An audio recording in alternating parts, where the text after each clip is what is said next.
Hey everybody, welcome back to Fix the Rust Bucket. This is the video that you all have been waiting for and I've been waiting for with the channel. We have reached, or actually surpassed, 1,000 subscribers, and that means we will be giving away to one of you lucky subscribers the Milwaukee Compact Impact Wrench Kit. We'll go over a few things, what's been going on, where I've been at, so let's get right into the video. Okay, so I'd like to start the video off with thanking all of my subscribers, new and old, as well as a friend of mine, Josh, the Stoney farmer. I'm going to leave a link in my description below. If you would, head over to his channel. Check him out. Great channel. He's a great teacher of a lot of stuff. Tell him that Chris from Fix the Rust Bucket sent you. I was not aware of it. We, Fix the Rust Bucket, you guys, we were stuck at like 930 subscribers, and I couldn't get over that hump, and I'll explain why in a minute, why I have not been able to get a video out. But I wasn't able to get over that hump of not to that 1,000 or just over it. Josh, the other night, he does live streams and he interacts with his subscribers one-on-one. It's a great thing. Check him out. It's Wednesday night lives. Josh helped Fix Rust Bucket, help me, you guys, and the channel get over that 1,000 subscriber count, which allowed me to be able to give away to one of now my channel subscribers this Milwaukee Compact Impact Wrench Kit. So if you would, head over to his channel. Again, like I said, tell him that Chris from Fix the Rust Bucket sent you. Now let's get into what's going on and kind of why I wasn't able to post any videos. It's been about a month. I have posted a video. The last video I posted was working on the GXP bumper. We got the two pieces molded back into one. I started working on the next video that I was going to post for everybody. I have not finished it yet. And I was stretching out and reforming the top part of the bumper. We've got this part here. It's reformed out. This video will be coming out hopefully soon. I got this area of the bumper and we were working on that side. But unfortunately, due to the weather events here in North Carolina, my career, along with my son's career, when something like that happens, it takes us away from home. It was super busy. We didn't have time to worry about anything at home. We had to worry about helping the people of North Carolina with what we do. My son just got back the middle of last week. He's been out there working for the last month, trying to get things back together and help the residents of Western North Carolina. With that said, nothing's been done here at Fix the Rust Bucket channel. Now, I do have the Firebird up on jack stands. I've been looking underneath of it. You can see I was working a little bit here and there, an hour or two here and there at night, pulling off the grill, the headlights, the bezels, turn signals. I got the tail lights out and I'm working on getting the badging off. The floor pans, we'll get into that. This is another video I'm working on and it will be coming up. I did have a few people email me asking me when the when the Firebird was going to start, not the Camaro. When the Firebird videos were going to start. They are upcoming soon. So let me get into real quick on the Firebird.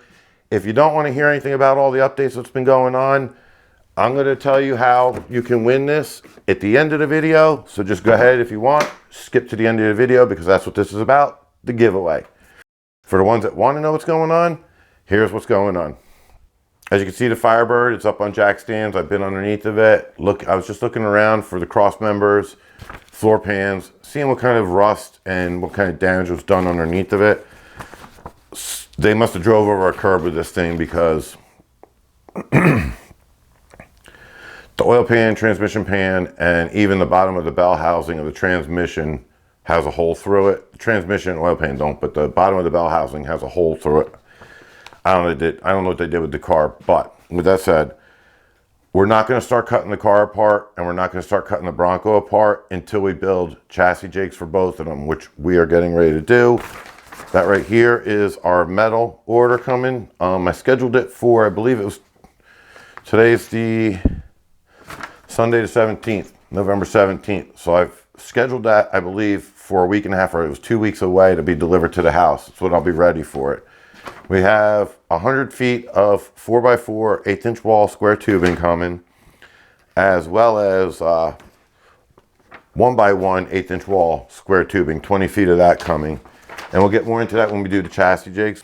All right, so now we'll get into, so we got our welding wire and things, just waiting on the metal being delivered. Let me show you here real quick.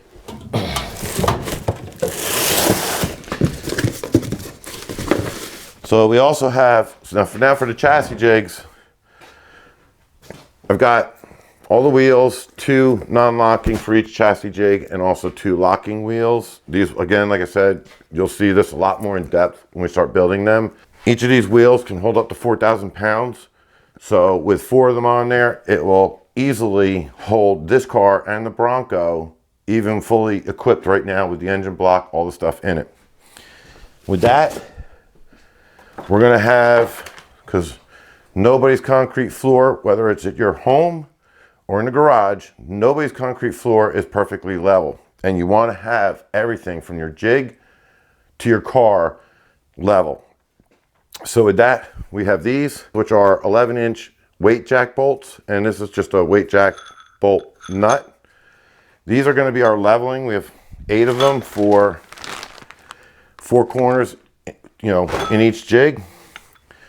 What these will do is they're going to be welded into the chassis jig, and this way you can level off your chassis jig to your concrete floor.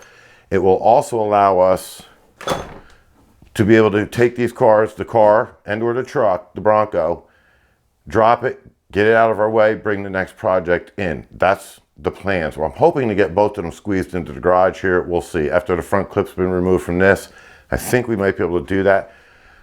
But if we can't, I'd be able to pull the car out, bring the truck in, vice versa, bring, you know, switching them around and re-level them, and there won't be any problems working on cutting them apart, any structural parts. Now with all that boring stuff out of the way, a little bit about the Firebird. So I ran, right before the hurricane, I was running the block number and the intake manifold. I did not get to the transmission on it. Ran the numbers, I was trying to figure out if it was the original engine block to the car. It's not. A little disappointed, but not, it doesn't matter, it's okay. We're gonna rebuild the car for us to have fun with it. We're not rebuilding the car as a restoration, all original parts. Comes back to the 71 Firebird Coupe. So I started researching for some parts. I don't remember what it was. I was just looking for stuff on the internet, and I came across this car that was posted on an auction, and I emailed the auction site to try and find out when it was auctioned off.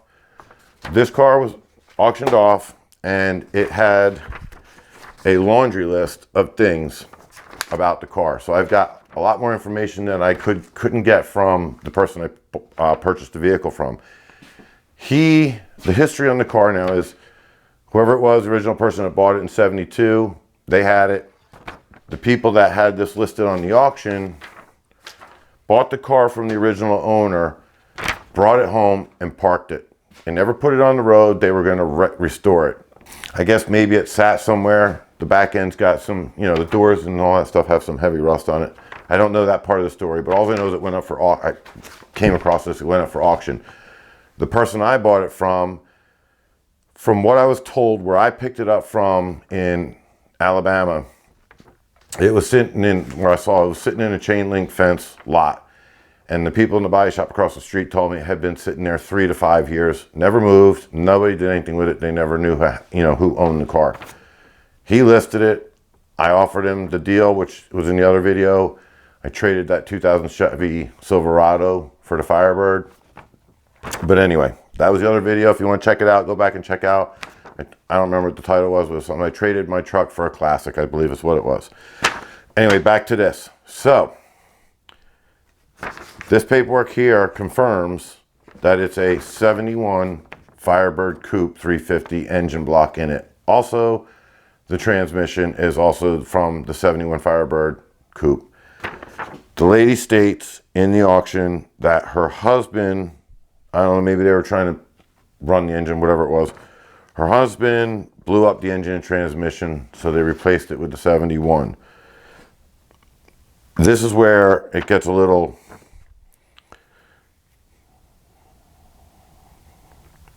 I don't want to say it's disappointing, but this is where it gets to be a little like, I mean, I don't know what they were thinking. If they wanted to restore or rebuild the car. In the pictures, which there's a ton of them here, but you're not going to be able to see them. They're printed out pictures. There's a ton of pictures that were in the auction. The car had its original seats, front and back. Everything inside the interior was original. It was all there. Now, obviously the carpet, the roof headliner, and the door panels and things, they've been beat up, torn up. The people that had the car that set it up for auction, they threw out the original seats, they threw out the original steering column and the original steering wheel, and they also threw out the wiring harness, and it's all listed on here. I don't know why. They bought front and rear seats from a 78 Trans Am.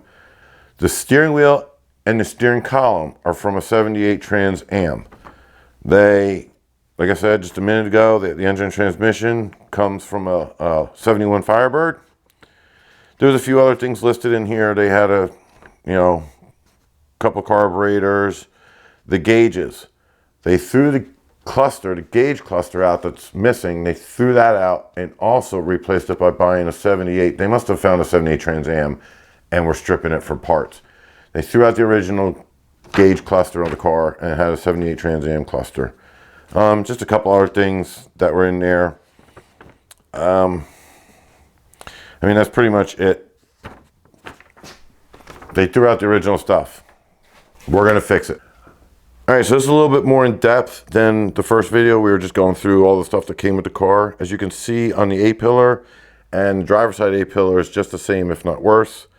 There's significant rust starting from the very bottom, going all the way up and across the windshield. The roof itself is got some really, really heavy rust across the top.